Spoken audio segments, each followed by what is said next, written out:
Assalamualaikum warahmatullahi wabarakatuh. Bismillahirrahmanirrahim. Alhamdulillahirabbil alamin. Allahumma shalli wa sallim ala sayyidina Muhammadin wa ali sayyidina Muhammad.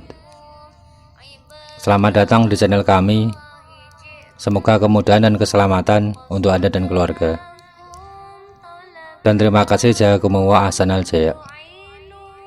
Sekarang kita akan berziarah ke makam Waliullah Hasan Munadi yang berada di Dukuh Damyak, Desa Nyatnyono, Kecamatan Ungaran Barat, Kabupaten Semarang, Provinsi Jawa Tengah.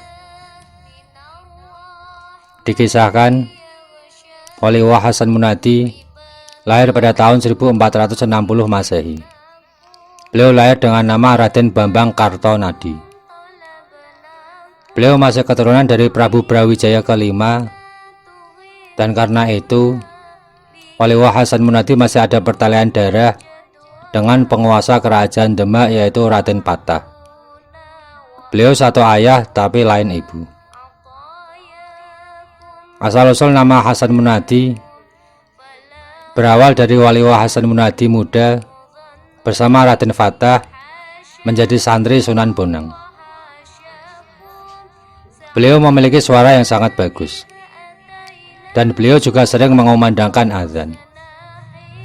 Hasan artinya bagus, dan Munadi artinya orang yang memanggil.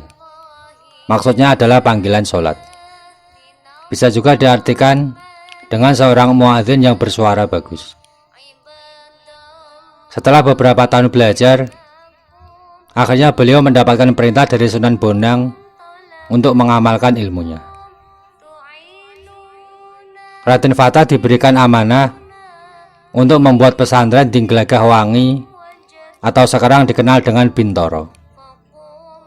Sedangkan Waliullah Hasan Munadi diperintahkan ke kawasan kaki Gunung Ungaran di sebuah wilayah yang dikuasai oleh orang-orang sakti dan berbeda keyakinan. Satu persatu orang-orang sakti tersebut berhasil dikalahkan. Bahkan mayoritas dari mereka akhirnya menyatakan diri untuk masuk Islam dan menjadi santri Waliullah Hasan Munadi.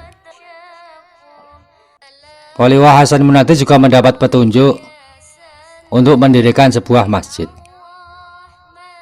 Saat sedang berkholwat, beliau mendapat gambaran masjid dan kemudian berkata, "Nembe menyat wis ono," yang berarti baru berkholwat tetapi sudah ada petunjuk, yang kemudian berubah menjadi Nyatnyono, yang menjadi nama dusun Nyatnyono.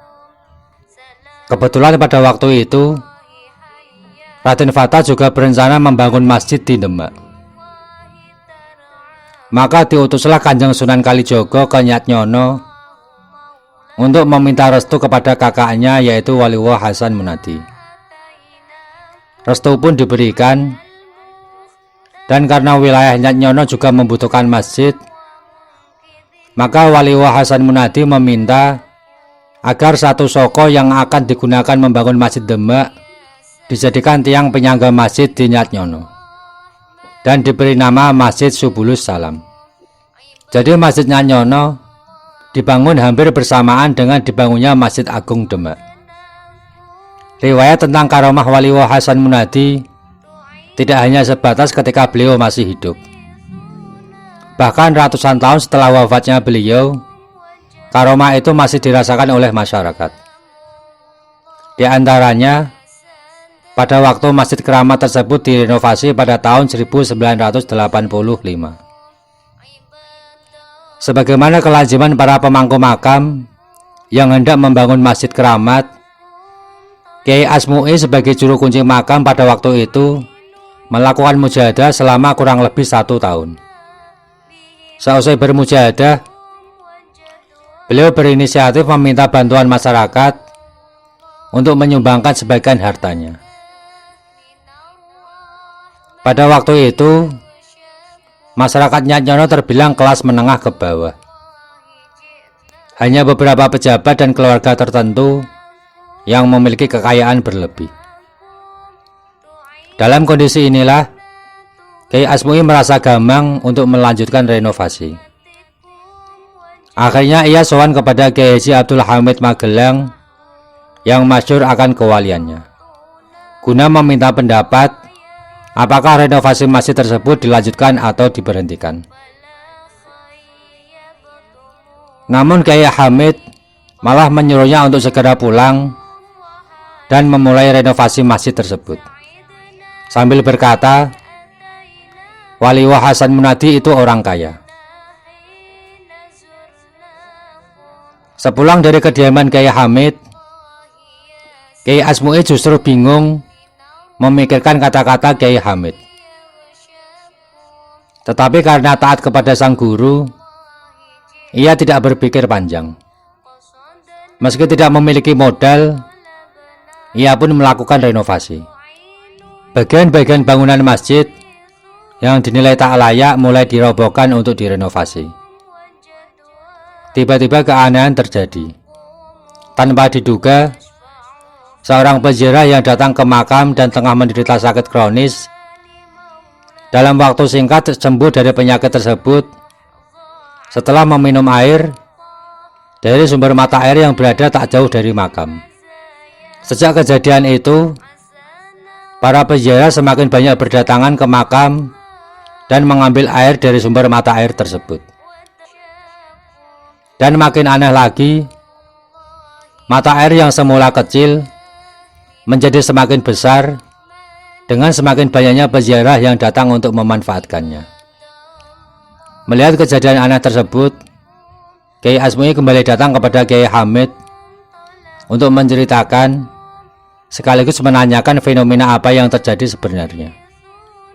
Pada saat itu, Kiai Hamid mengisyaratkan bahwa semua itu adalah bagian dari karomah Waliullah Hasan Munadi. Dan sumber mata air tersebut juga dibangun bersamaan dengan direnovasinya masjid dan diberi nama Sendang Kalimah Thayyibah. Sumber air Sendang Kalimah Thayyibah adalah mata air di bawah pohon beringin yang berusia ratusan tahun. Sumber air ini tidak kering meski musim kemarau panjang. Menurut cerita, mata air ini bermula dari tongkatnya Waliullah Hasan Munadi yang ditancapkan ke tanah, kemudian dicabut dan keluarlah mata air yang sekarang menjadi sendang. Air dari Sendang Kalimah Thayyibah dipercaya mampu menjadi perantara atas kesembuhan berbagai penyakit yang dialami oleh seseorang, baik secara fisik maupun spiritual. Setiap hari ada ratusan peziarah yang mandi atau sekedar berwudu untuk membersihkan diri. Mereka juga diperbolehkan mengambil air dengan botol atau jerigen. Tempat pemandian untuk laki-laki dan perempuan terpisah. Ada beberapa aturan yang harus ditaati ketika mandi, seperti dilarang mandi dengan telanjang dan tidak diperbolehkannya untuk wanita yang sedang haid atau datang bulan.